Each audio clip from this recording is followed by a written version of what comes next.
how do you even pick the best curriculum? How do you figure it out? There's so much out there. It's really overwhelming. Hi, I'm Nancy Ray Peterson, and I've been in this mothering for about 3 decades. I've actually been in the education field way before that. I started as a preschool teacher. I got my teaching degree, and then I actually have a master's in curriculum and development. So I really have a strong passion about this, and I really have personal experience in this as well as a homeschool mom. So I can't wait to share what I have gleaned over the years with you. So I started my homeschooling journey, and even though I have all that fancy background, I was paralyzed when it came to curriculum. It was overwhelming. There was so much to go through. There was so much out there. There were so many people telling me this and so many people telling me that, and I didn't know what was true or what was perfect, and I kept searching for the perfect curriculum, because if I could find the perfect curriculum, then I could be the perfect homeschooling mom. That was what I believed. So the truth is there isn't one perfect curriculum out there. There's good curriculums, there's better curriculums, there's strong curriculums, there's curriculums that help if you have this learning style or this teaching style. So there is multiple ways to look at, draw conclusions from about curriculum. So let's break it down, and I want to make this as simple for you as possible and as clear as possible. So as a homeschooling mom, we are designated to pick out the curriculum for our kids, and so we have to figure out what is best. Now, if you have 1 kid or if you have 6 kids like I do, we chose the method as a homeschooling family that we would pick the most general curriculum that would work with all my kids. We didn't have a lot of money when we first started this homeschooling journey, and so I had to pass down curriculum to make it worthwhile to the next child, So we really had to pick a curriculum that was going to be worthy over time and actually over learning styles and what worked for us as a family. So if you want to know what curriculum did you pick, tell me, because I have to say my kids, I have 6 children, 5 have graduated. They all graduated with honors. All 5 of them graduated with their associate's degree in high school. They all tested in to take college in their high school. They did great. They've gone on to get their master's, some of them, family nurse practitioners. One was an educator, one's a missionary. They're all accountant. They're all over the board. And so if you want the secret to the best curriculum, I'm going to just share the overall secret to how to pick curriculum, and it's not even a secret. I think if you want to learn the basic 101 of curriculum, you have found the right place, because I'm going to share everything I've learned with you. So when I started on this journey, I was overwhelmed. Even though I have all that fancy credentials, I was overwhelmed because there's so much really good stuff out there. But I couldn't pick it all, and I had to be choosy because I had to decide what would work throughout all of my school years with all 6 of my kids. And to be honest, we were only homeschooling for a year or 2 at a time. We weren't going to homeschool all the way through high school. That wasn't even my dream. My dream is to just get my kids to a certain point, and then I'd put it back in school, and then I would go back and be a teacher. So we kind of really derailed because I have now been homeschooling going on my 20th year. So what curriculum? I'm going to go over basic 101 curriculum, and the basic is you really have 4 academic areas that you really need to be in tune to. There's lots of other materials that are important, and I'll get to those in a minute, but I want to talk about the top 4. Now, obviously, I'm going to talk more academically.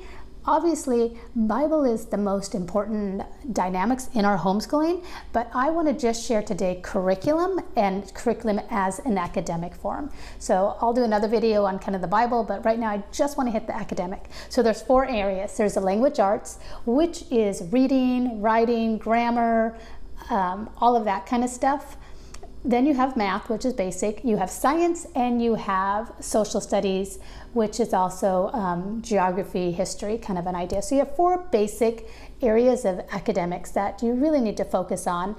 Now, you're going to have all those other areas like language and arts and drama and different speeches and all those, which supplement and add into your curriculum, but I'm just going to hit the core. So let's talk, first of all, language arts. So what is the perfect language arts curriculum out there? It's not out there. If you've heard me already, you already know this to be true, that there isn't a perfect one, but let's talk about different kind of ones. They have different reasons for their foundation. So what their purpose is and what their scope and sequence is. Scope and sequence. Scope is everything you're going to study, and sequence is in what order. Simple. So you're going to look at, let's break this down in basically a smaller picture and then a bigger picture. So let's just look it down for 1 year. So if I look at my language arts curriculum for 1 year, what am I going to use? So you have to look at your dynamics. I got learning, what is it? Make sure I say it right. Learning language arts through the literature is what we have used over the years. I went to a homeschool conference, talked to a mom who had like 11 kids, and she just shared this is what she used, this is what was the basics. And so I adapted that philosophy. So I use that as our bare bones basic for the language arts program. We did kind of our main reading and hit the main topics. So if nothing else, I did kind of a basic. But every year I brought in supplemental things like grammar. So we did easy grammar. I brought in writing, handwriting. I brought in Institute for Excellence in Writings. I brought in that for some writing. So every year I would supplement with something else. We always did some kind of a spelling program. We always did some kind of a handwriting program. So that was less important, but I just kind of had my bear. Now, if you got something like Abeka, it has everything in there for you. There are certain curriculums that have everything lined up. We've tried a plethora of things out there, and so sometimes you just have to dabble of what works best for your family. But I would just find one core curriculum that really resonates with you, that really looks teachable and it looks exciting, it looks solid for you, that you can teach and your kids will learn from, and then go with that. So that's kind of the language arts. Back up and say, if your kids are little and they haven't learned how to read, there's a book, I think it's 100 lessons to reading easy, I don't know, something about 100 in reading. So you can look that up. We did Saxon. So when I was first entering this homeschooling journey, I was having babies still, I was pregnant, I was tired, I was nursing, and so I needed a curriculum and a program that would be like, if I was brain dead and I couldn't think of anything, it would just visually, personally tell me what I needed to say and what I had to walk it through. So I loved Saxon. So I used the Saxon phonetics program, and it was Apple, it was very phonetic. So there's two thoughts of education. So there's phonetic learning and then there's sight word. So I learned that way back in the day, but even though your child maybe have one bend or the other, you still need to implement both parts in the learning. So I did Saxon phonics 1, 2, and 3 for a lot of years. And when it came to my 5th kid, I was gonna poke my eyeballs out if I had to teach Saxon one more time. The apple, blah, blah, blah, couldn't do it. So then I switched to Sing, Spell, Read, and Write. It's a sight word more kind of, it does phonetics, but it kind of is a little more singy, because I personally couldn't teach it one more year. And we just kind of derailed for 1 year, and it was the best thing, God's grace, because this child learned more with sight words, and so it really resonated with her. And then the next child, they went back to the phonics because it is a really solid program. So we also throw in Sunlight. I love Sunlight. I think it's so valuable, but I just couldn't pull it off every year. It was so heavy and so much reading out loud and so much of that. So we actually picked 2 years in our whole big picture. So we're talking about 1 year, but if you think long term of all the different years, I picked 2 years in high school that we do a Sunlight program, and I bought it at a thrift store. It was a homeschool thrift store, and I bought the older version, and then I picked and chose, was choosing some of the picked out some of the books that we wanted to read, and just bought them in thrift stores in different areas online, and I pieced it together. And so we have 2 years. We do kind of a Western Hemisphere, and then we also do U.S. history. And so we hit Sunlight those kind of 2 years. So I want you to think you need a core curriculum, but you also need to implement different years, different things that maybe they need. Like when we were struggling with verbs, we did easy grammar, because that was 1 year that we hit it hard and strong. We didn't do every easy grammar every single year. We hit it in 6th grade when it was very heavy, and we were very focused on that. So that's kind of the language arts. The next one, let's talk about, math. So this is actually not, well, this is teaching textbooks, but it's the visual, it's not the online. So we've done teaching textbooks, and I've also done Saxon. So we've done Saxon from when my kids were little. I really, really liked Saxon for the first few years because it was very much hands-on. My background, I was a preschool teacher, and then I worked in a Montessori school, and then I got my education degree, and blah, blah, blah. So I really, really like Montessori. I think it's so valuable in the way it teaches children. So Saxon has a lot of and Montessori is very hands-on. So Saxon is very hands-on, and so we really enjoyed Saxon. I've heard different people say, well, I don't get the teaching manual. Maybe it's my background, but I usually get the teaching manual because a lot of times I just don't have the time to think it through to find out the right answer, or I want to know what, especially in some curriculums like Saxon, the teaching manual is actually the blueprint and teaches you how to teach it. The workbook is just a quick little easy thing. If you don't use the teaching manual, you're missing a lot of the meat and the opportunities that Saxon math has for the early grades. So we just continued math with Saxon all the way up. For my first 2 kids, the second few decided they wanted to try it online, and they went to teaching textbooks when they hit algebra. And so we've gone back and forth between, we've done Saxon all the way up to algebra, and then algebra we've gone Saxon, and we've done teaching textbooks. But there's a plethora of different math out there that you can explore. My one tip is stick with one. Do not jump all over the board. If you find one isn't working, you can do one jump. But if you jump and jump and jump, you're going to have holes because the sequence isn't all the same in all the curriculum. And so you will miss pockets of learning, and you just really don't want that for your kids. So that was language arts, the math, and science. So science isn't my strong point, and we did for many, many years, or we've done, the early years we did Abeka, and I just picked up those teaching books because they were pretty cheap at a thrift store or somewhere I got them, or someone gave me their old thing, so I didn't buy them. And so we did Abeka for the first few years with science and social studies. But when I started buying my own curriculum, I kind of picked up Apologia. They have some early grade things that we did, zoologies and human anatomy, and then as they got into 6th grade, we did the general science, the physical science. I really, really like their student handbooks. And so the problem when you have multiple kids is you buy a curriculum and then they find another edition, and you can't get these things with the edition you have, and then you have to buy all over again. So that's kind of a thing. I did lap booking, and so if you've ever seen Abeka, it has a main book, it has a teaching kind of book, and also has like a test, so you can take the tests in it. So they also have what's called lap books, which I like. It's more hands-on if you have a hands-on learner. If you don't, then they will hate it and poke their eyeballs out, so be cautious with that. So that's kind of what we've done for science. So in science, you want to find a program that grows with your child.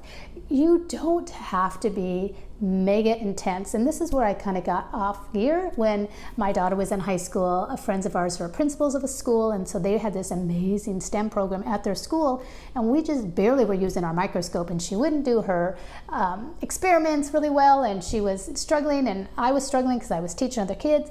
And I just felt like I was failing her in that. And the truth is, I didn't. I taught her the basics. She understood the table of elements. She knew those concepts. She knew the weather. She knew all these because we had taught it and we had kind of gone over it. So when she got to college and she had to take these science classes, she was prepared and she knew how to do them. So that was God's saving grace, and that's where God covers us. And the last one is, you think about social studies and history. I told you that we did Abeka most of the years for our, partially because someone handed it to me and they were free, and I liked free. And so is Abeka the only way? No. And there was years that I would just kind of double up. So what Abeka kind of does, it does like history of the world, Western civilization, and then it will hit maybe US history, and then it'll just kind of loop around. And my kids looked at me and they're like, Mom, why didn't you just teach us American history the first time? Why are we learning about the Indians? Or why are we learning about Christopher Columbus again? We already learned that. And so I kind of learned to condense my history and my social sciences together and really hit it hard and strong instead of a little bit, a little bit, a little bit, and a little bit. Now, it's important to build on their knowledge and not throw everything at them, but I really like learning history through some of those books, and that's where Sunlight, it was great for that. And so maybe you want to find some more living books that really teach history through the stories, or watch videos. So implement some of those things. So this is kind of your skeleton of your school. You kind of have your language arts, you have your math, you have your science and your social sciences, and then you get to implement it, all these other things that make learning even more fun. My I already told you my degree is in curriculum and development, but it's actually in the creative arts and learning. So that is all drama, music, theater, dance, it's all of those things. So I really value those things. I just didn't hit them because I'm going basic 101 curriculum. So you do need to implement, there's so many good curriculums out there for art and for music. You know, my kids took piano and we did different things. And so look to really build your curriculum with lots of other things, with language and teaching a foreign language. But when you think of the core curriculum, when you think of building your skeleton and building the backbone of your education for your kids, is that I want you to stop and think of those 4 areas and then build from there. Some curriculums like Abeka have the whole system together. There's some programs that have it all put in one system and then you just kind of buy their whole package. They were just too spendy for me, and I just like more an eclectic and more of a variety in my education. And so the truth is you have to be careful when you're homeschooling, especially when you talk about curriculum. Children have different learning styles, and so what speaks really strongly to one child might not be as clear with the other. And so what do? Do you change curriculums every time you get a different learning style? How do you hop all over the place as a mom? And for your own sanity and for my own sanity, I chose, and I'm an educator and I have this background, and so I can speak with some authority, is I believe in sanity. And I believe as a mom, if you're gonna make this work, it has to be a program that you can physically walk out. You cannot exhaust yourself in chasing this program and this program for this child and this one and this one. You won't make it, you won't survive. And homeschool is in it, hopefully you're in it for the long haul. I started out not in it for the long haul, and then we ended up being in it for the long haul. And so I want to encourage you is find a solid curriculum. It's more about your exposure to your kids and how you make learning fun and how you teach them how to learn, and you can add things in it. If this isn't speaking, this person's, learning language, then find a different avenue to teach them that concept or that skill set that year. And so pull in different pieces that'll really speak truth. But the reality is when they get to college, they're going to go on one more or less learning curve, or if they're going to do a trade school, it's going to be one usually style of learning. So they have to adapt and they have to grow. But when they're little, yes, do the best you can to learn, to teach to their learning styles, but don't kill yourself. I can tell you, as a mom with 6 kids, if you try to be everything to everyone, you won't be anyone to anyone. So you just need to sit back, find the bare bones that you want to build on, and then build from there. I want to say one last thing in the big picture of, I want to end with this. When I started realizing we were on the long haul and that we were going to go the distance and I was going to graduate my kids, I had to kind of back up and say, okay, because we were just dawdling along, keeping up with their grade levels for the most part and trying to get along, and we were doing fine. But when I realized that, okay, I need them to prepare so they can go to college or do Running Start in our program, which is a 2-year degree when they're in high school, is that I need to hit certain subjects and I need to hit them before 11th grade, because once they hit 11th grade, they went into the college classes. So I had to think backwards, and I'm like, okay, so what do they have to take in 10th grade? What do they have to take in 9th, 8th, 7th, 6th? So I had to figure out which science they had to take, what math they had to be in, where they had to be. So I kind of wrote where they had to be in each grade, and it was just very simple. They had to be in math, Saxon, 7-6 by this time, and they had to do general science by this, in this grade. And so that helped us be prepared for what was ahead. So as you put your whole curriculum together and as you fret and worry and try to figure it out, put your bare bones together, put your necessities, and then supplement different things throughout the years, throughout each school grade when they keep moving on. Look at the big picture and kind of have a plan of how you're going to get there. And just take it year by year. And if it's not working and you are struggling, then really figure out what should be a better fit and then commit to that. But don't keep jumping. Don't follow the shiny object that someone's sharing because they're doing this curriculum and now they're magically passing all this tests, or they're using this curriculum and now they can spell the best spelling bees. Just be careful, because there will be people that'll entice you along the way and will make you second guess. Stay grounded, stay your course, figure out what you're supposed to do, get insight and wisdom, yes, but just remain true to what's working for your family. All right, I know that was a lot of information and I went on, and I can give more. If you have questions, put them in the comments, and if this helped you, please share it with other moms who can benefit from this, because I wish I had this back when I was homeschooling. So as always, stay intentional, and I will see you in the next video. Bye.